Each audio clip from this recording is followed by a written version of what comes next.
was pretty good silence, wasn't it? Awesome I think we should start with that. I'm going to do it again. Watch.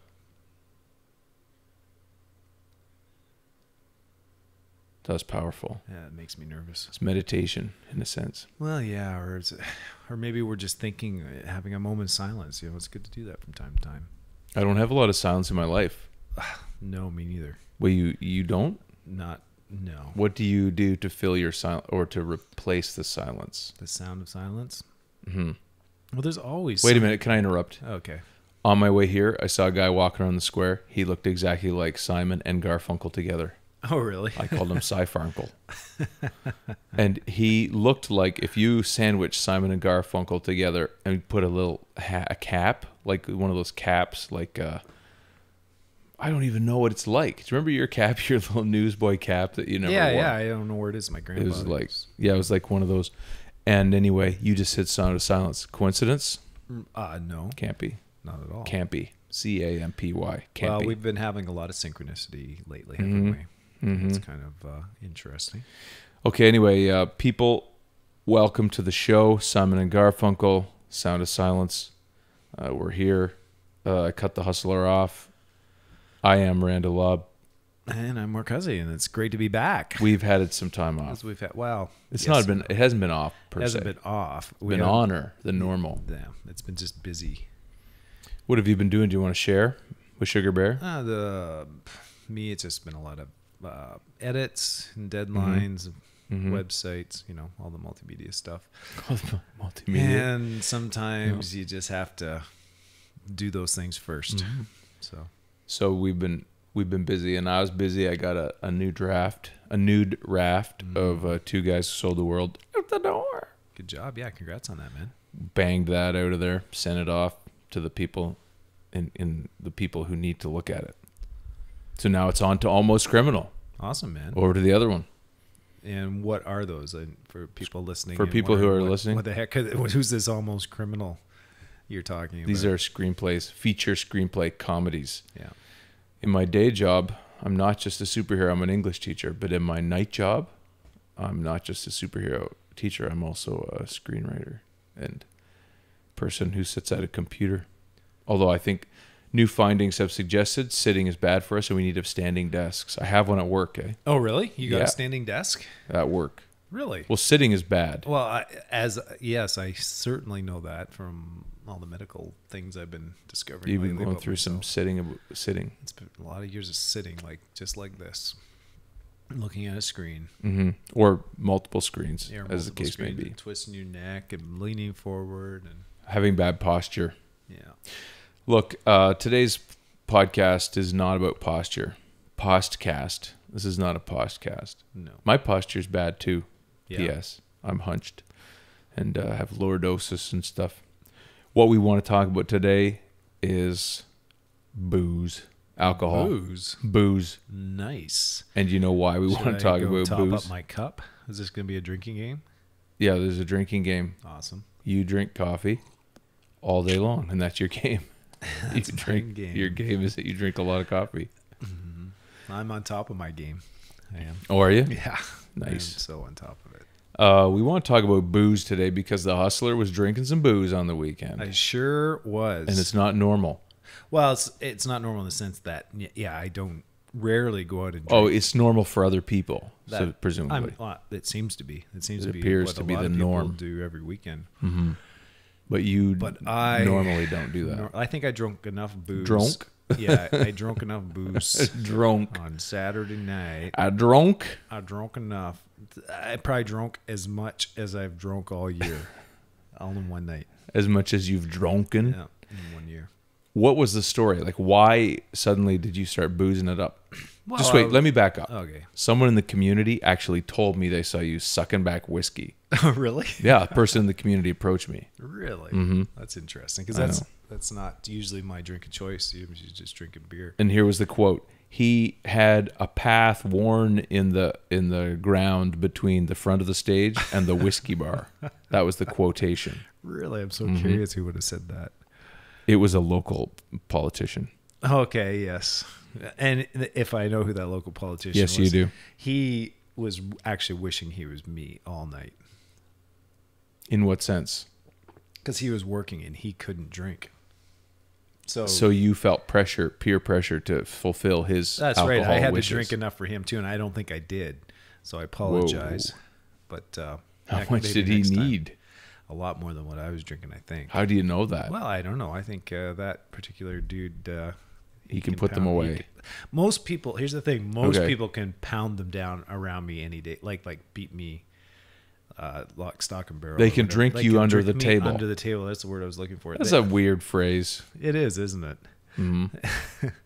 Any day. Like for me, having 4 whiskeys and 5 beers Seems like an excessive amount. is nothing compared to what other people were drinking. It seems like you saying that out loud sounds insane to It me. does, you know. But you see other people getting, hey, "I'll take an arm length of tickets, please." You know? What do you mean? That's how they're measured? Yeah, out? so you have to go get a ticket. What is this, like medieval times? Yeah. I'll have a cubit of liquor tickets, please. Isn't that a cubit? Like very well could be. Did they measure from the tip of the nose to the tip of the fingers outstretched? I don't know. I think it was just like 20 or something. Somebody said, can I have It was an an arm actual length number. of tickets? Yeah, You heard basically that. It's an arm length of tickets That's a bizarre for measurement. X amount of dollars, and then you just, you know, you take these tickets and you get booze all night. How many? Pretty How smart many? way to do it, actually, because if I was just going up paying for it every time, Right. I wouldn't drink as much. How many bushels of grain were a cubit of tickets? I don't know. How many pigs, or chickens, or money? You decide. How much money was an arm's Oh, length? I see. I had to say that again. We'll just cut that part. I have no idea what you're talking about, man. We both did the same kind of lower honking voice. Man, kind of like this. So how many liquor tickets did you get for an amount of I money? can't remember. I think I got. I ended up having about 10 of them. 10 liquor tickets. Yeah, for a certain amount. How much are liquor tickets? 15, was it $20 or something? I don't know. I don't know. It's $2 for a ticket of liquor. Yeah, it might have been a little more. Probably And is it- $2.50 or $3. And is a drink one ticket? Yeah. So you take up your ticket and you get a drink. Right. So you traded one of your tickets, then you got a whiskey. Yeah. I did. I started drinking whiskey because the guy that was with me found out that the drinks that they were serving was Bud Light, and he Right. has a vow that he's made. It was very interesting. He made a vow never to drink Budweiser beer. Why is that?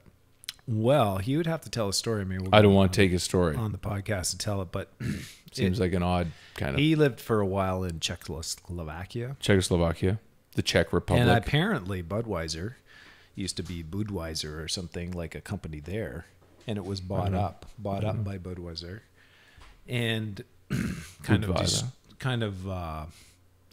anyway, long story short, They killed the people in his village. killed the industry there, Oh, and they kind of So it's political. So it's a political statement. he's making a political statement to drink So whiskey. I decided that's good enough for me.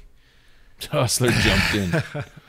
It's whiskey time. Give me any little political platform to stand on, or like any Yeah, you flag to wave, love to have that, don't you? then I'm there. I'll just drink whiskey all night. Whiskey is like a cowboy thing, though. Like I think of Deadwood. Well, yeah. It felt really like it was that feeling. If only Yeah. they had the doors to come through and you had the or Al spurs on. Swearingen. Or Al. I loved that show, that Deadwood. was a great show. It's back on actually. Well, not No, it isn't. not new ones, but like they're replaying. Yeah, them but on see, that's the television. frustration. I can't watch that again. 'Cause No. It still doesn't end. I know. So Don't frustrating. tell anybody. Gosh, yeah. If you're watching it now, thinking, "Wow, this is an awesome, Folks. great new show." There's no ending. Yeah, it's annoying when they do that. Why do they do that? Like so many. Well, I good, think David Milch the creator, would have chosen not to do that. Well, sure, but it makes no sense. Like It's insane. you got to let things have time to develop and build up a following. Like a fine and- whiskey, for example. Like a fine whiskey. Tell me about whiskey. What is whiskey? What is the flavor of it? I know what it is, but yeah, what? the flavor? It's kind of it's more the aftertaste of whiskey that's good. So the present taste is bad. Like you get it and it burns your throat, and it's that burning that you enjoy for I don't know. till the That's- next sip. Sounds like vomiting. Nah, it's a pleasurable taste. Do you like acid reflux as well? No, I don't. But that Seems like they'd be the same. yeah, it's not the same. Have you ever drank whiskey? You've probably tasted it at least. In an eerie coincidence, years and years and years and years ago, and I'm going to tell you how many years ago, so many years ago that you're going to say, you're kidding. And I'm going to say, no. All right. I was in a band, and I was a singer in a band. You're kidding.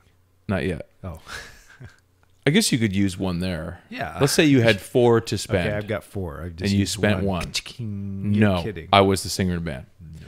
And I was playing at a function, a private function in a garage north of Goderich. Right. And there were these kind of sexy women from the north of England there. And these sexy women were like flirtatiously shouting up names of songs that they wanted to hear. Right. And they were all English songs. And we could play most of them, so we were playing them. And these sexy women were your mother-in-law and your aunt-in-law. Of course they'd be requesting the songs. How from across the crazy is pond. that? That's pretty. And I You're wouldn't. kidding. So there was a little kid there, and the little kid is your wife. Wow. Yeah. His wife was a little kid at this party, and then she later left with another little kid, which was your Well, brother-in-law. Right, as they should have. What year was your wife born? 1981. She was 5, 6 years old. Crazy. Anyway, at this party, there was a guy there who said, I don't drink, people. Everybody knows that. Everybody knows. Like, I drink fluids that you could count on one hand. Literally, I drink tea, water, chocolate milk, hot chocolate, if it's separate from chocolate milk. And Yeah, it is. sometimes I drink almond milk, or sometimes I drink milk. Anyway, and I don't drink chocolate milk right now. I haven't had it in weeks. Anyway, so I'm a limited drink man. And so I'm singing away these tunes, and these women are, pestering us for, play this again, play this. And it's not the accent, it's that other accent. You know what it is. But anyway, for the purpose of discussion, I don't want to make fun of the northern accent. Oh, there's no making fun. It's an awesome accent. Yeah. They said, play this. And then someone said to me about drinking, and I said, no, thanks. And, well, I'll get you one. No, thanks. And then they couldn't fathom that I didn't drink. And he Right. said, well, you should try this. And I said, I don't drink. And then I was offered money to try this Well, whiskey. that changes everything. And I said, listen, I don't want your money. Well, I did want their money, but I don't want to drink this awful drink. And then there was all this silliness. I said, okay, fine. I'll just take a little sip. And I took a little sip, and it tasted like gas Yeah. or something like that. Yeah. Like I would imagine gas would be like. Mhm. And I spat it out, and I tasted it. I swear to you, I tasted it for 2 months. Yeah, like I said, it has an awesome aftertaste. Yeah, I don't know if it was awesome. I think it literally corroded some of the sensitive mucus tissues inside my mouth. That was just holding it in my mouth. Wow. I could almost not hold it in Right, there. so you didn't even swallow it. You No, just- I couldn't. Yeah, you have to swallow it fast. Actually, if you leave it in your mouth, it'll burn. It's literally like you have put something dangerous in your mouth. Well, it is poison after all. Yes, it is. It was very clear to me on that evening. Mm-hmm. Now, the same thing has happened to me with a few other substances. Sambuca, Mm-hmm. which was heinous. Yeah, actually. Just heinous. Is that the same stuff that's in Korea? Is that the Korean? What's a Korean beer? Korean beer? Uh, I don't know. Sapporo is Japanese. Oh well, it'll This come is back not to a me. good podcast. No. Let's have ThinkCast. People thinking. Anyway, I don't know why I can't remember it. And Melinda brought a case home once when she was. I feel like I almost have the word in my head. It starts with an S. Yeah, it does. When you said sambuca, it made me think of it. It's the substance that they drink, and it's got a name, and I can almost say the name because I've heard that name before. I gotta look it up because as soon as I see It's fermented cabbage and pickled it tastes like pure alcohol. Fun. Like pickled fun. that's- I don't know. I don't It drink. doesn't. It doesn't matter. It's Look. Not, it's not coming up the way I want it to. tasted some stuff. It Go was ahead. terrible. There was no flavor that was good of the few that I tasted, and I got tips because I was a bartender. So I just tried it and be like, "I'll buy you one." I don't want one, thank you. Right. So my go-to drink was Virgin Caesar, and then when people wanted to buy me a drink, I'd say, "You can buy me a Caesar," and I would drink a Virgin Caesar, and then they would say, that bought you a drink. Yeah, Right. see, there you go. You like it, don't you?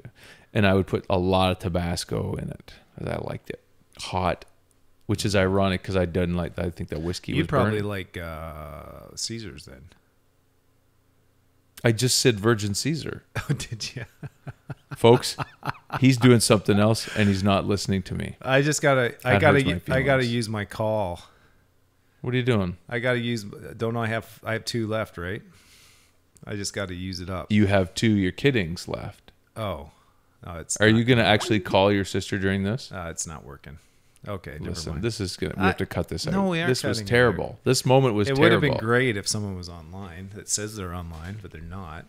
Look, anyway, you were pounding back the whiskeys, which is a harsh substance. Yeah. I have another whiskey thought. One time I have a friend who died, unfortunately. His name is Marcel, and he died in his early mid 40s. And when we were kids, I remember they were drinking whiskey or rye or whiskey or something like that and spitting it on a fire. And it really puffs up the fire. Right. And I don't think that's good. Anything that you drink that puffs up a fire, that can't be good. No. Can it? I probably not. So that's why my link to gas makes sense, I think. Well, it's definitely flammable. Alcohol. Can't be good to drink flammable liquids. I don't know. I mean, I had an experience this week where my sweater caught on fire. What? When you were Well, drunk on whiskey? I dare not even talk about it. Why? Well, you just started it. Well, it was so windy the other day, You're a smoker. and I'm a smoker. And This is just wait. If I you know. need a sign, here it is. Keep going.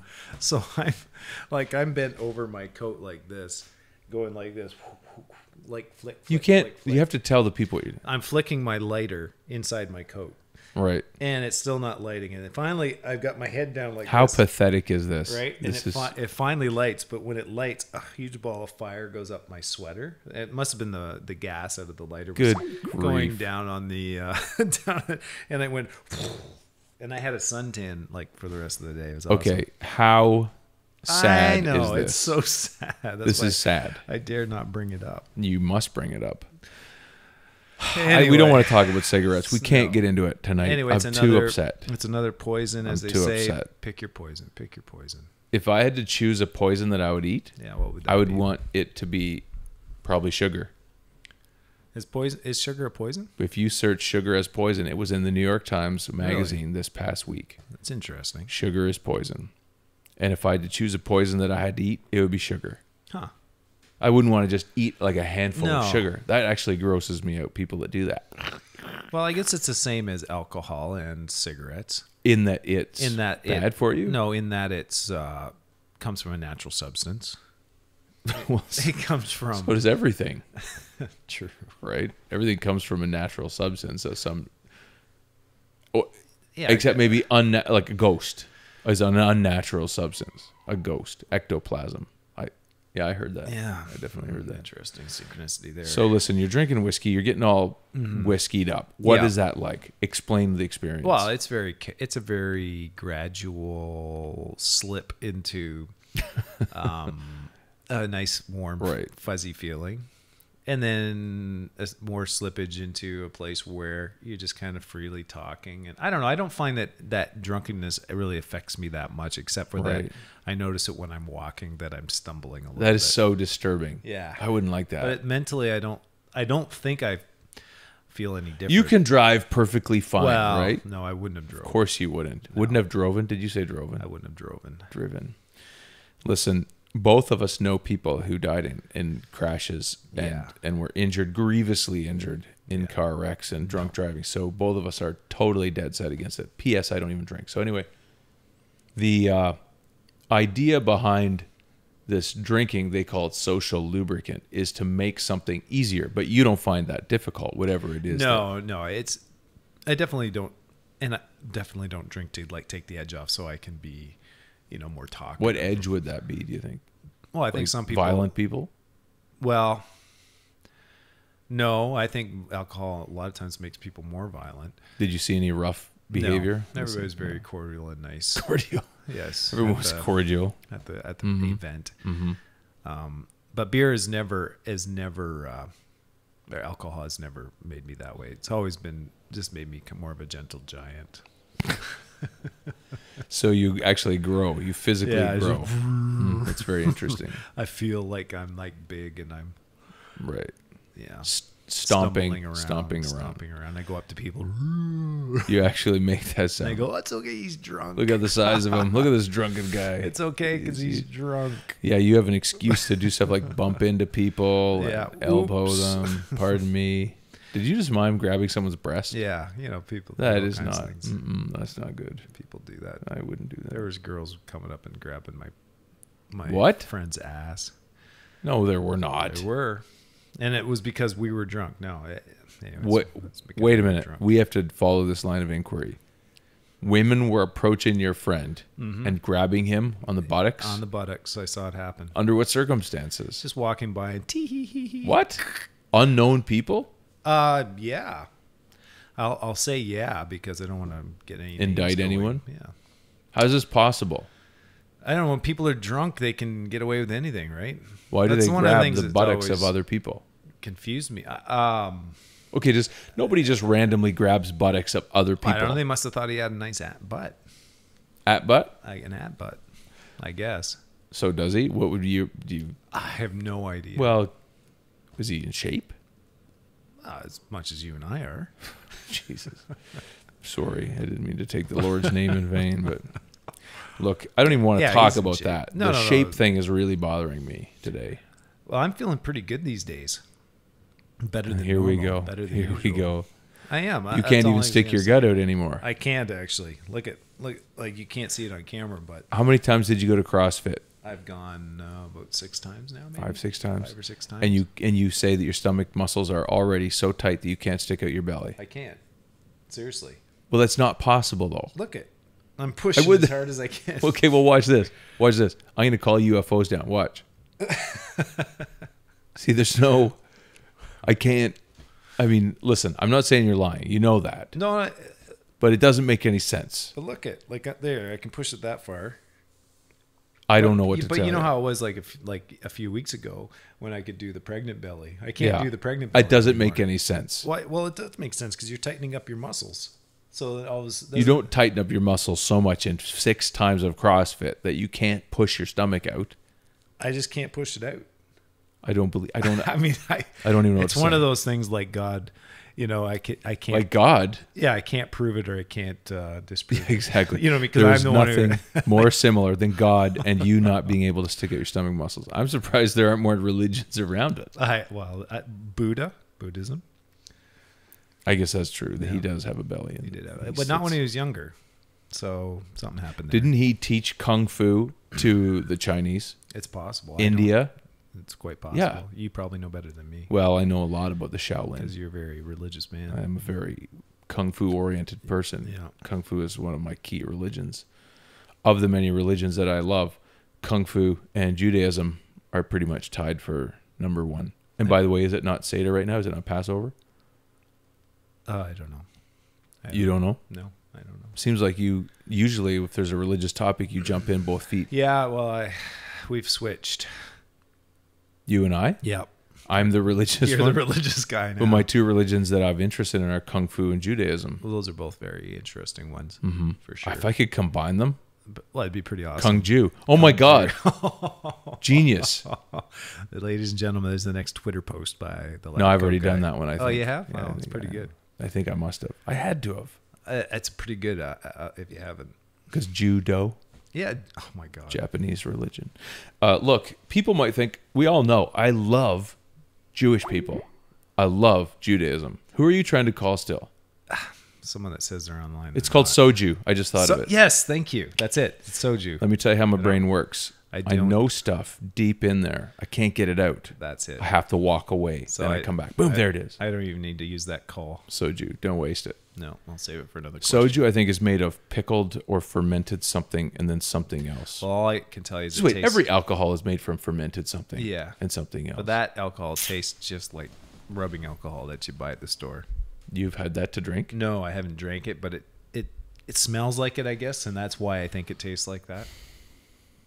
I think it all smells like that to me. Nah, I don't know. I remember when I was in grade 9, there was a school dance, and I went to the school dance. And back in 1978 or 79 when this was, did you remember when school dances used to have bands? Yes. There'd be a band would play. Yeah. Like it'd be some cool band. Yeah, like Rush or Well, Rush in 1971 or whatever. yeah. But I think this was a band called Zon, if you remember. Z-O-N, Zon. Anyway, this band played, and man, they played a killer version of My Sharona. Oh yeah. Oh, wow.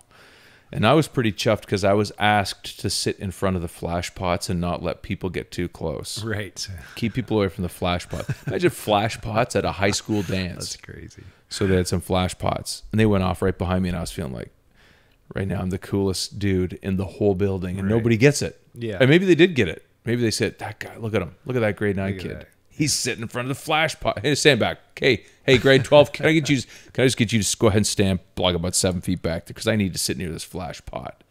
But notice how you can't come near the flash pot, and I can sit right in front of it, and that's seemingly safe.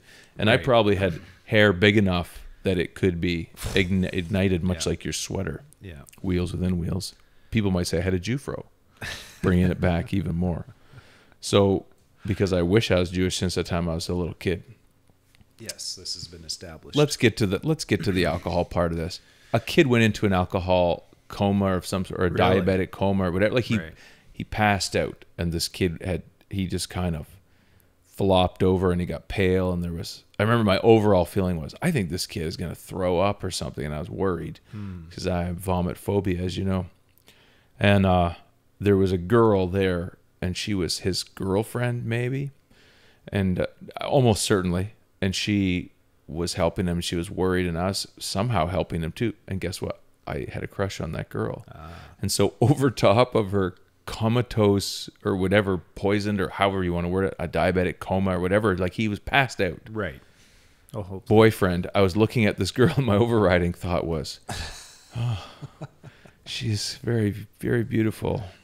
And so the smell, the wafting smell of like kind of pukey alcohol coming off this kid, and then looking across at this, very concerned girl, and I was thinking, my overall thought was, and I don't say this like as I don't wish him death, but if he stays unconscious, I have a chance. I have a chance at this. So alcohol in that sense was sort of like my friend, Right. but I did not have any desire to have any at that point. Yeah. Why did I bring that up? Oh yeah, because it was cherry whiskey, Ooh. and I was thinking of, Yeah. doesn't that smell horrible? Yeah, I think it does. I don't think I like cherry whiskey. And it's whiskey, but it's what they add a cherry Yeah. cough syrup to it, I believe. Exactly. That's probably what it tastes like. And I think it's the most common thing that in 1978 that grade 9 girls would throw up. Right. Probably the most common thing. Yeah, I think I've only thrown up once because of alcohol. It can't be good. Oh, no. I think it's bad. What? I'm vomophobic though. Yeah. Maybe that's one of the reasons why I don't drink is because I'm afraid of throwing Right. up. And then of course No doubt. I'm afraid of the gross flavor as well. Yeah. I don't mind the flavor. It's an acquired taste for sure. So this is one of my things. This is one of my problems. Hitting yourself in the face with a mallet is an acquired feeling. Right. At first, it doesn't feel good at all. No. But if you do it enough times, you can almost stand it. Sure. Mm-hmm. Yeah, it's like everything. No. Chocolate Easter bunnies taste good right off the bat. Yeah, they do, don't Chicken, they? Yeah. roast chicken, Yeah, usually donuts. does. Mm-hmm. There are a lot of things that taste good right away. Cheese, Do you like maybe. alcohol on chicken? Like, when they cook stuff in alcohol, you must like that. Why must I like it? Yeah. Because I like chicken? Well, no, because you've probably had it many times. I use wine in cooking at times, Yeah. but I don't use it for the wine part. I think I use it for an astringency, and I can use lemon interchangeably for that. But if we ever have wine in our house, I would use it in cooking as a way of kind of getting rid of it as well as Right. not like because I'm against wine in my home. Sure. But I mean, it's going to sit there forever, and it's filling up a spot in the Yeah. fridge, and I'll just spray it into some food. Sure. I don't know if spray is the right term. I don't know. I put my thumb over the cap, and I just shake some in, and It probably gives you that feeling of being a real chef and everything too. I Just think going it's largely just a feeling. Right. I think it is a feeling. swirling stuff into the mix. And people will say, "Whoa, that guy's cooking with wine. Look at him." he's I say, totally. Yeah. I'll put wine in there. I don't care. I'm 46. I'll put wine. I still feel like if I have to go to the liquor store, I feel like Right. this is ridiculous. I know that embarrassing. feeling. I know that feeling for sure. And that because I didn't start drinking probably till I was late. Probably in my late 20s. Right. As far as drink, like where I would drink. What made you get started? I think I just acquired a taste for it. Again. But you know, said you didn't start until you were in your late 20s. No, but that's what I mean. Like you would go out and because you didn't have a thing with it anymore. Like when I was younger in high school, That you I had just didn't drink. moral That issue. it was more of moral issue, yeah, isn't it? more, I guess a moral issue and more of a, like, I don't know about you. When I was in high school, I think sometimes you go to parties and things and you would feel like you were the watchman. Like, you know what I mean? I wouldn't Like, feel like it. I would be that. yeah. So I didn't like that so it's feeling. like I would. So there was definitely the moral issue where I just didn't. You know, I wasn't into drinking. It wasn't something that This is not. my family was in. Like, They were anti-drinkers. yeah, anti-drinkers, and My family was not anti-drinkers. They were drinkers. But I would go to a party and I would feel like, oh, this is so complex. Like, how long is our podcast going to be?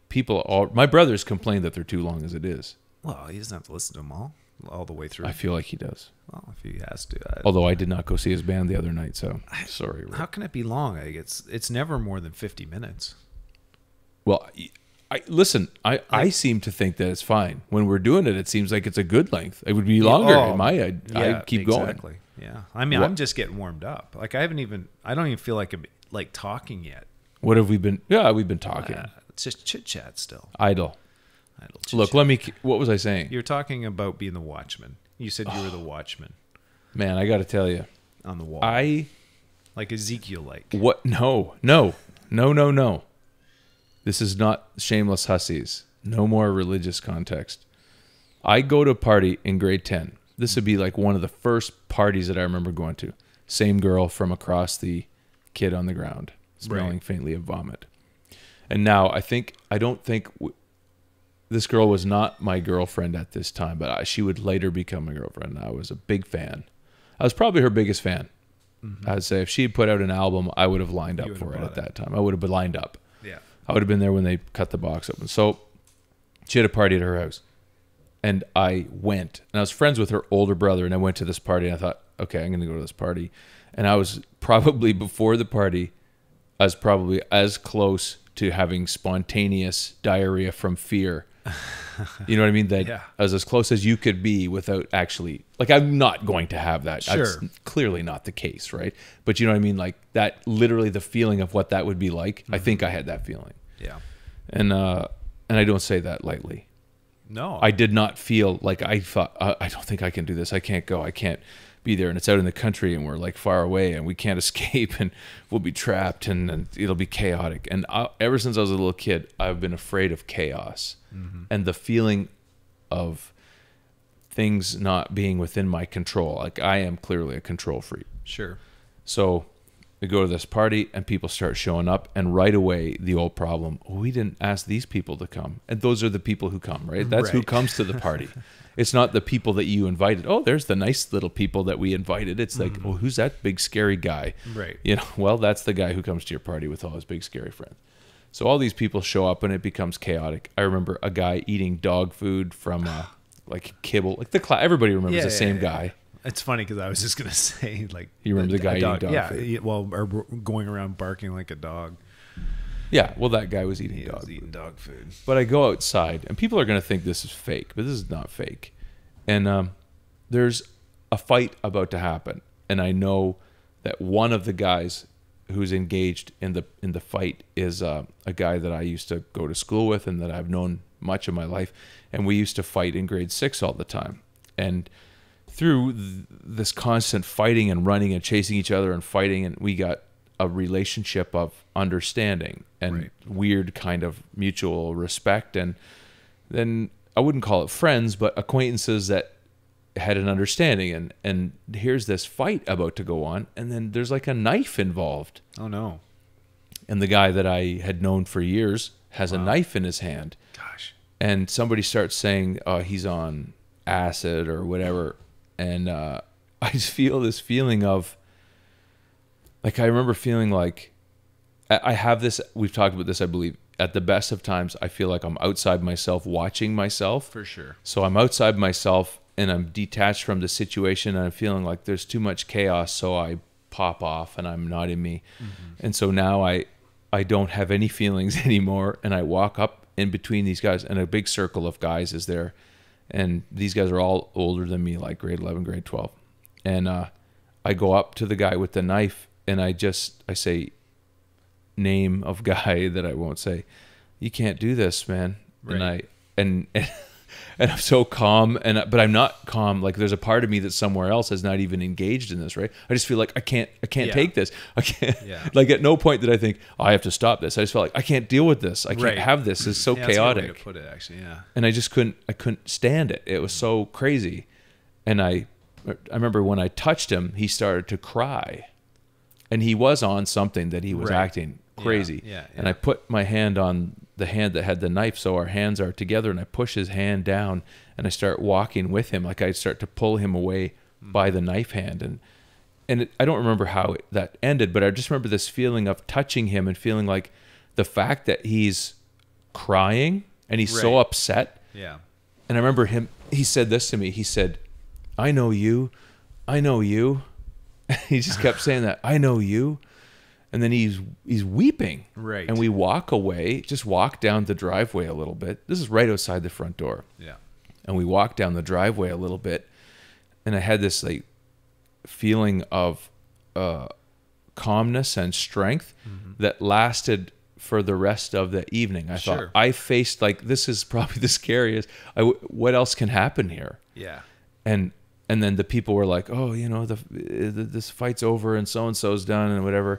And then I walked in the house, and I just felt like I'm not even, like, I don't have anything in common with anybody here. Like I just felt like a total disengagement. So that feeling of watcher, Yeah. it had turned into, I'm like a visitor from somewhere else, and I'm only here, and I'm just not in it, and nothing's happening to me, and nothing is part of me, and this is not linked. And so I would find the guy eating the dog food, and I walked up to that guy and said, hey man, you know, don't eat the dog food. Right. And then there's somebody who's doing something else, and I just kept walking from place to place feeling like, Yeah. my job is just to be here and to be the person Keep that, everybody safe. and just like, you want to eat it, that's fine, but don't spill it everywhere, you know, like whatever. Yeah. And then the girl that's crying, that's hosting it, you know, I just felt like a robot that was there, just, I will do this, I will do this, I will do that. And then from then on, and I never had any interest in drinking before that anyway. Yeah. But after that, I just felt like there's nothing there. I can't. Yeah. It's like, And I agree.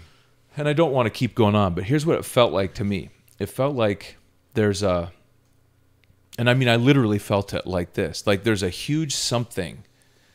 And when you drink, it opened it up a path to it or a channel to it. And Sure. then this huge something just goes, and it all comes out at once. And it's like everywhere at the same time. Yeah. And I had to close everything off to whatever it was, this chaos that I would sense. And I would shut everything down so the chaos wasn't happening. And then I'd be like zero. And Right. now that I'm zero, now I can be here and do stuff. And Yeah. and you know, it ends up, and you feel free to tell your story, but you know, you're driving people home from party. Oh, yeah. You're taking the keys from the guy. You know, someone's choking on their vomit. You reach in and pull it out and put them on their side and they recover. Like you're literally Yeah. just. You're an angel for a night. But that's how you saw it. No, but to me, it was a robot. It's Yeah. just like, I am a robot. Yeah. And I don't have feelings, and I don't think, and I don't Yeah. care. And I would actually, in my mind, and I'll admit this out loud, I was actually thinking, honestly, I just wish all these people would just die so I don't have to deal with this. Right. Like I actually felt that. I didn't want them to die. Well, when I'd see them on Monday, I wouldn't. Yeah. But at that night, I'd think, I just die so that I don't have to worry about, you know what I mean? Like I just wanted it to be done so that I wouldn't have this feeling anymore. It's terrible. Yeah, it is. I know, and we've all been in some crazy situations like that. And when alcohol is involved, it's an amplifier, I think, you know, to a lot of things that are going on inside of people. I wonder, because I don't know if you wouldn't have had this experience because you've never got to this point of, but you know, I've been in situations where I have had a fair bit to drink. And like I said already, I don't ever feel like I know I'm drunk. Like I know my reaction time's slower and all that kind of stuff.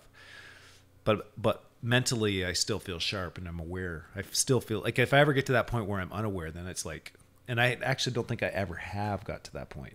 What if you think you're aware, but you're not? Well, I don't know. That's the question, I guess. It's possible. Who knows, right?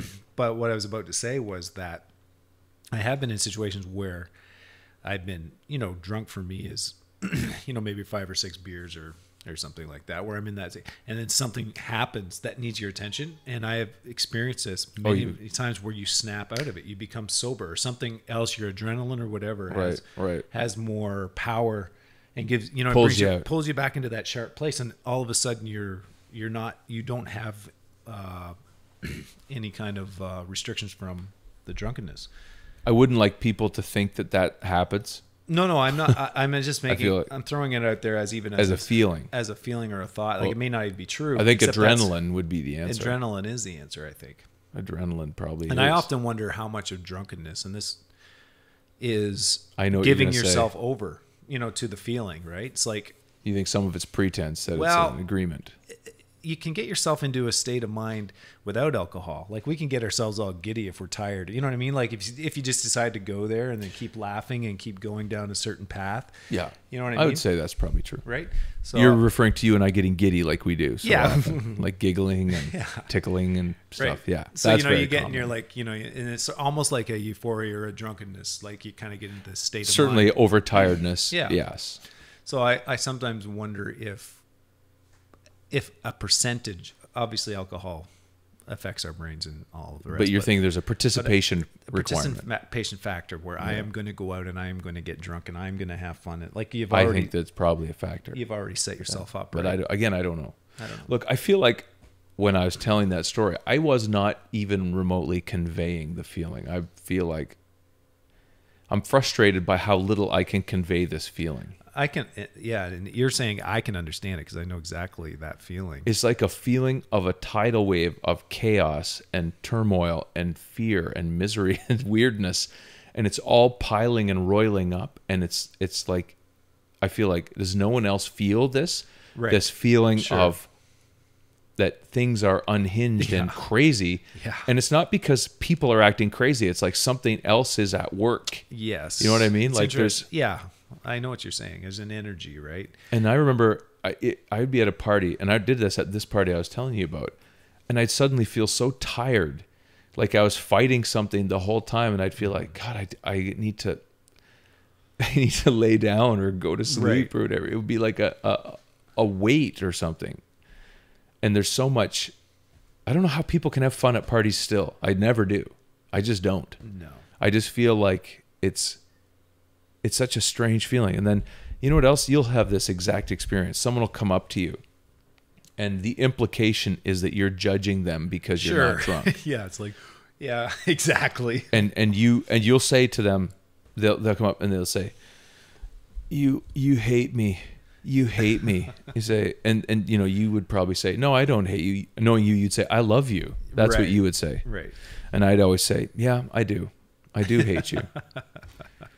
And I would want that message to be passed. Like, I would say, I hate you because you're making me feel these feelings, like that I have to do something for you, and I don't want to have to be doing something for you. Yeah, I understand. I want you to do something for yourself. And then every time someone would come up, and there's always that one girl who cries, and she's having a boyfriend's bad, and then she ends up talking to you, and you're the only person who understands me. And I would always say, I don't understand you. You just look weak and soft and stupid to me.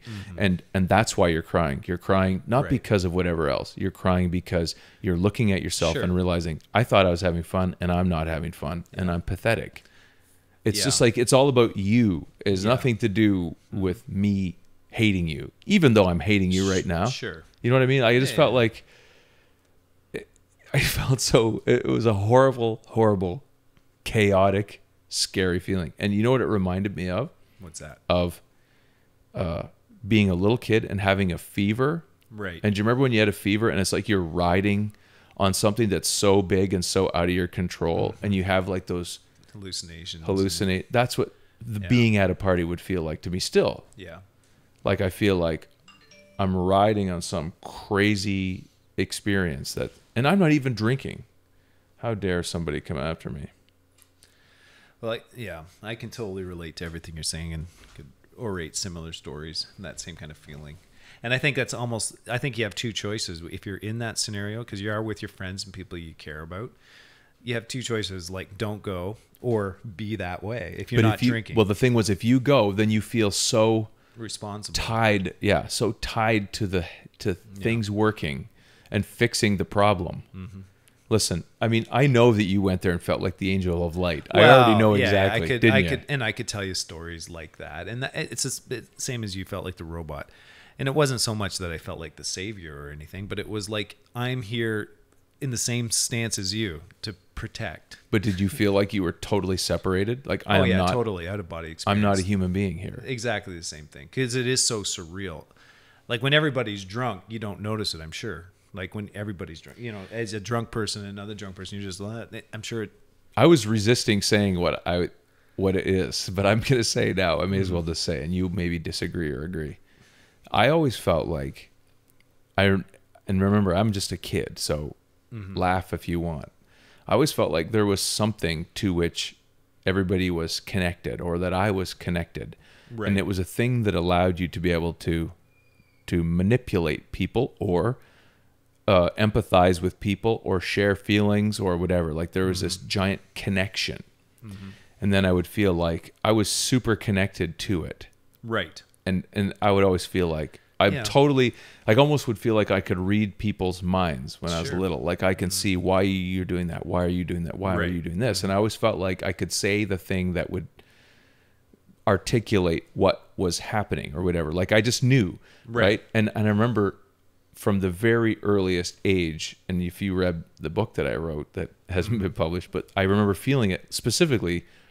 I remember exactly the moment that I felt it was one night when my mom and dad were going to go to a party. And I remember feeling their feelings clearly, and feeling them looking at each other and knowing they're getting away from me as a break. Right. And I remember like they didn't say anything about it, just the way they looked at each other. And I immediately knew they're having a break. Sure. I'm a problem. And I remember feeling like this feeling of terror, like they're escaping from me. And when the babysitter came, I was vomiting. Right. I was so Interesting. horrified. And it's one of my earliest memories. Yeah. And it happened during an episode of Beverly Hillbillies. And at the same exact time that this was happening, I was realizing what a TV show was. Right. I had to be 4. Yeah. Which is insane. But I just remember looking at the show and thinking, none of this is real. Right. But I was having a dual experience, because at the same time I was like totally perceiving this interaction between my parents, right? Right. So I grew up with this freakish sensitivity. So Sure. Halloween was terrifying. Like any kind of emotional situation was so intense for me. I'd be like feeling too many layers of it, and I'd be like, too many layers. And that's how it would appear to me, as too many layers. Right. So here's what drinking felt like to me: that people shut off their ability in the moment, like they can't pull from that anymore, like they're closing something off. And once it's closed off, then you can do anything, because you're drunk, because you don't feel it anymore. Sure. Yeah, so the repercussions of what you're doing that were so paramount in me, like I would feel so many things so much of the time that I think they're drinking to shut that off so they don't have to have that. And it's maybe their own self-consciousness or whatever. Yeah. You know what I mean? Yeah, I guess that's, you know, how you said earlier, like people drink to remove their inhibitions or whatever, right? Like they feel more comfortable. I think it's because they're not feeling as much, really. So then I'd be at the party and I would be connected to everything all at the same time, and nobody else would be connected to it. Right. And I'd feel like So you have to man all of that yourself. or that it was too unfair that all this whatever is only there for me, and I would want to find a way of shutting it off, and that's why I would have to. And that's why you got into drugs. No.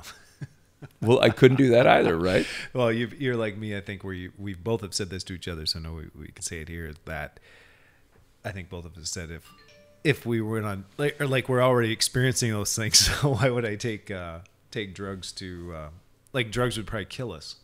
Well, you know, we could talk about this. Sure. Remember my surgery? So I had my hips replaced. Everybody knows that. Both last summer, in the span of 8 weeks, and I was on powerful narcotics and stuff. And how did they affect me? Well, they didn't seem to affect me. Yeah. They say, "Oh, you'll sleep like crazy when you get this morphine." Well, it didn't put me to sleep, and neither did the oxycodones or the oxycontins, which they stagger at different times. This is a slow release. This is the fast release, and you take cupfuls of pills at different times, and you're pounding back these pills. Other poor folks on our floor are vomiting from the morphine and the oxys and all this other stuff. And I I didn't feel sick, but I didn't feel like my Anything. pain was hugely relieved, and I didn't feel like I was dizzy or tired or anything. Right. And I didn't feel much. And so I remember saying to the nurse, she comes in at 4:00 in the morning. I'm laying there uncomfortable and not able to sleep. And she says, I mean, you should be, you should be asleep. Right. And I say, I wish I was. I just can't sleep. And she just couldn't understand why these, drugs do you want more? And I say, you know, more is not doing anything. No. Just, you know, block you up, get you constipated. That's the only effect. So the theory for me is, and you maybe have the same, I don't know, that maybe some kind of people, drugs don't work because your brain's already malfunctioning, you know, right, you've already, it's already screwed up in or that whatever. State, or those areas are already. I think there's something to that. I mean, I've often thought that. I have no proof. I have no way of knowing. I don't have a reference. neither. I never smoked pot. I never took acid or whatever. Me neither. But I know that I had a tenuous enough grip on reality that I thought, It's if more, I play with that, I'm gonna be gone. Me too. And it's more from people's descriptions of it, right? I go, what you're describing there, I've actually experienced like that every day. So if I don't need any more of that. I already am dealing with enough of that without any kind of substances, right? Well, I just felt like I need to hang on to the arm of the chair I'm sitting in half the time anyway, so I don't feel like I'm spinning or whatever. Agreed. It's just a funny thing. And then seeing people who love to be drunk would maybe seem so foreign. I'm trying to, like, I enjoyed the other night. I had I should say, a really good time. I'm the first guy to say, you do what you want to do. Oh, yeah. And absolutely. I believe in legalization of many drugs that I never use myself or have any interest in. Sure. And I would say that because I think, hey, you're a grown adult. It's different for kids. Yeah. That's my opinion. Sorry, kids. That's right. But for a grown adult, you go do what you need to do. Well, I've seen it both ways, right? An event like I was at on Saturday night, I saw a lot of people having a really good time and dancing and having fun. Nothing wrong with it. It was awesome. You know, young and old, you know. And some people need that release, or however you want to word it. They can't get there yeah, themselves. I didn't see any violence, but I have also seen the other side where alcohol has been the catalyst to insane violence and things that you don't even know things are in people. And so it's those extremes, I guess. So I get the answer, what you said, what you were saying. I think it isn't about the substances or saying don't do this or don't do that.